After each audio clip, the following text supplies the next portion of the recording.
Hello and welcome. Let me turn this way. Alright. Alright, this is going to be the Week 5 breakdown. The Week 5 I call the rivalry or close relationship week. Because you had a lot of close, you had brother versus brother. I was playing Miguel. You had, Diego and Leon, old ping pong rivals. Adelie versus her nephew Anthony.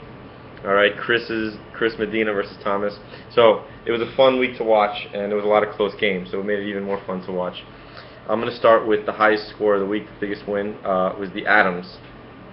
Adams came back real big, scored 150 and beat the Rotters. The Rotters are now in trouble. The Rotters are now officially starting to lose a bunch of games in a row. They lost 2 in a row. They need to get out of the slump. You got Aaron Rodgers, who's going to be playing tonight, who looks good. You have Gronkowski, Mike Wallace, Gostkowski, but it seems like you got to bump up that running back position, maybe go for a trade. You got Riley Cooper, Cecil Shorts. Let's see, who do you have on the bench? Avery, Sanu. You need to boost up wide receiver, maybe get another running back. I'd say you do a trade with somebody. So the Adams scored 150, and the Rotters scored 97.8.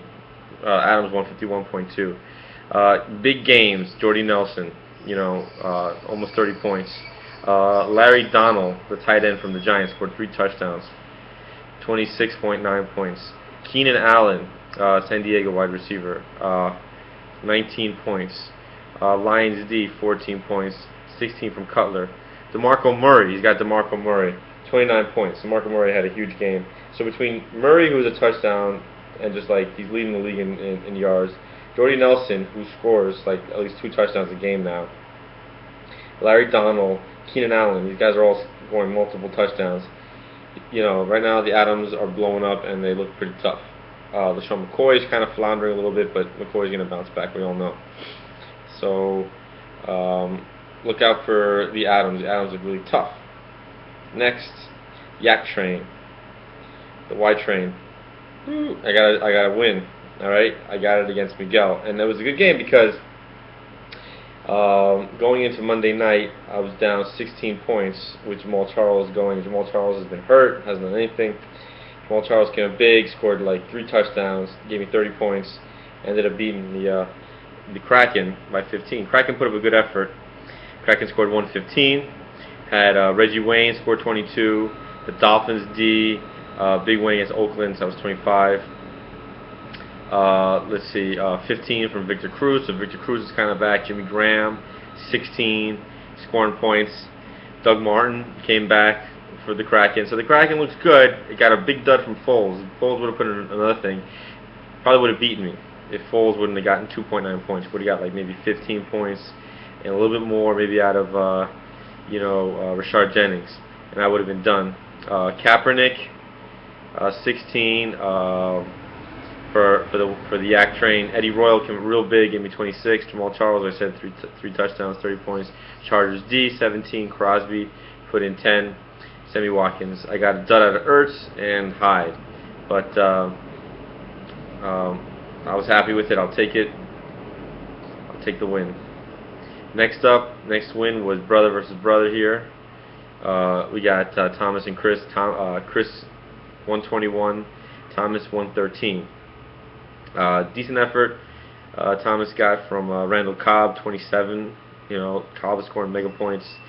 Let's see, Le'Veon Bell is scoring big points, but only gave him 14. 14 is good, but he's been scoring a lot more than that lately. Matt Stafford 22. 49ers 14. Didn't get much out of Jordan Matthews, Niles Paul, Donald Brown 7 points, Pierre Thomas 3 points. So he's got an up and down situation. Wide receivers need a little boost. Tomas, Paper Plains. You had Romo had a big game. The Cowboys just blew the hell out of New Orleans. So 23 points for Romo, Frank Gore scored big in against Philly. That was another shootout. 25 for Gore. Martellus Bennett for Chicago's, like he's like top 3 like tight end right now. He got 18.9. Falcons D didn't do so well in that matchup. Chris Ivory gave him 11. He got 18 points out of his kicker. And didn't even get much out of Andre Johnson or Crabtree, who were both big guys. But they just didn't get a big game. But so look out for the Plains. Plains are very tough. That was also another matchup that went back and forth, and it was fun to kind of like just check the score, going down into Sunday night, Monday. All right. Next up was the Slack team. Slack team 117 against the Cavish, with a bad week with a 79.9.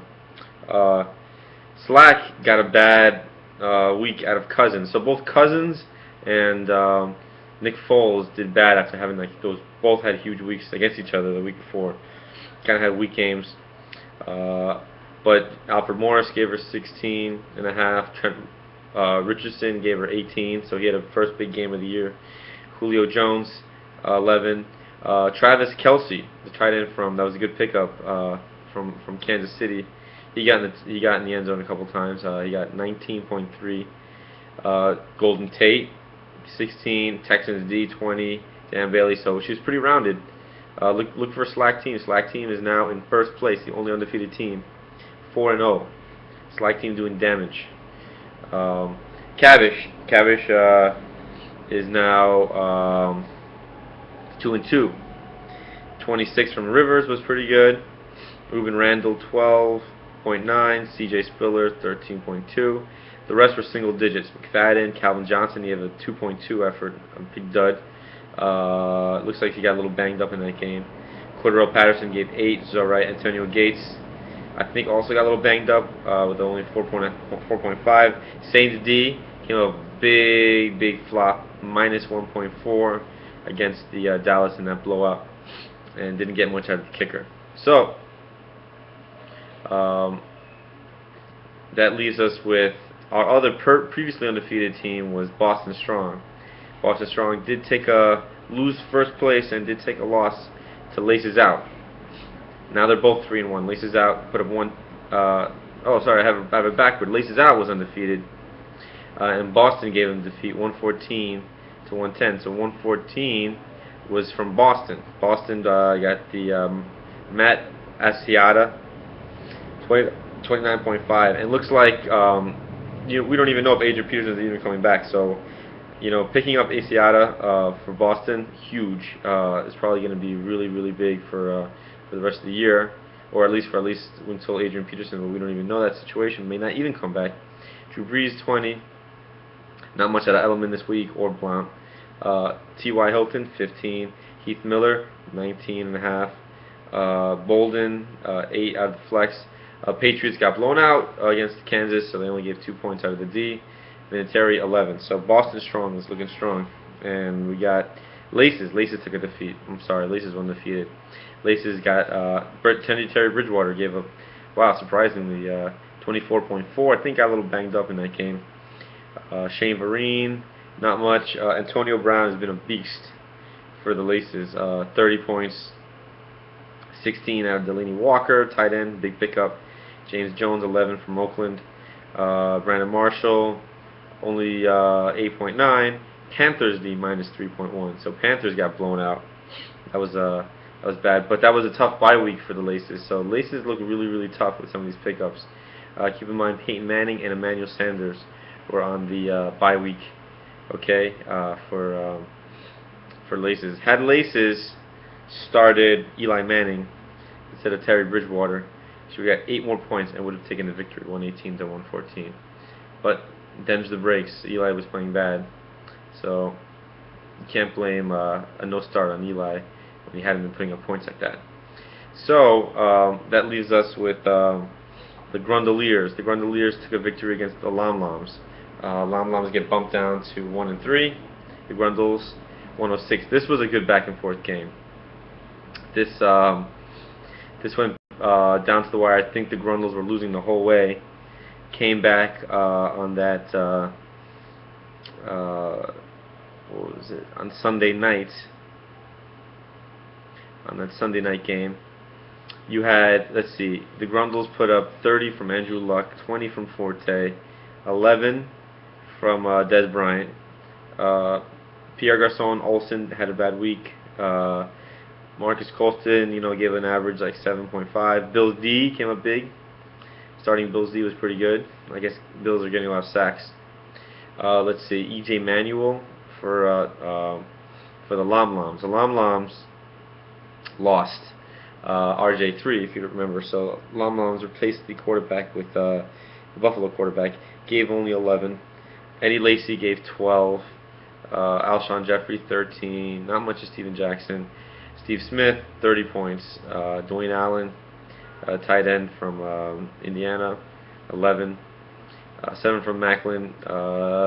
Started the Redskins D against the Giants in that blowout and only got a point from them, 1.3, and lost by 7 points basically to the Grundles. So there you have it. Now, as the standings stand, we have one undefeated team. We have the Slack team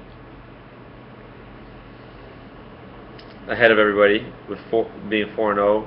Then we got the Laces, 3-1, took the first loss.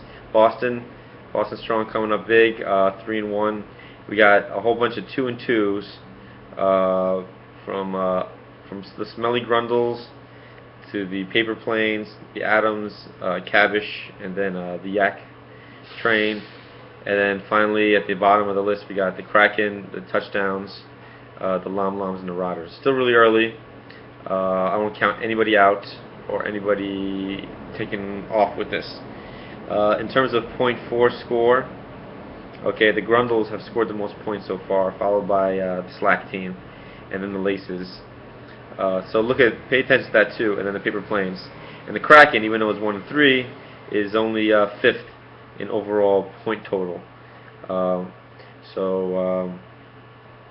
Like I said, total standings, you gotta pay attention to the actual point totals, and so you gotta watch out for the Grundles, the Slacks, and the Laces, basically.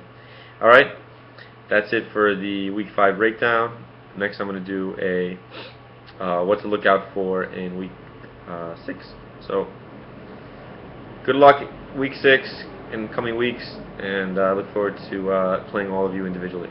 Okay, peace.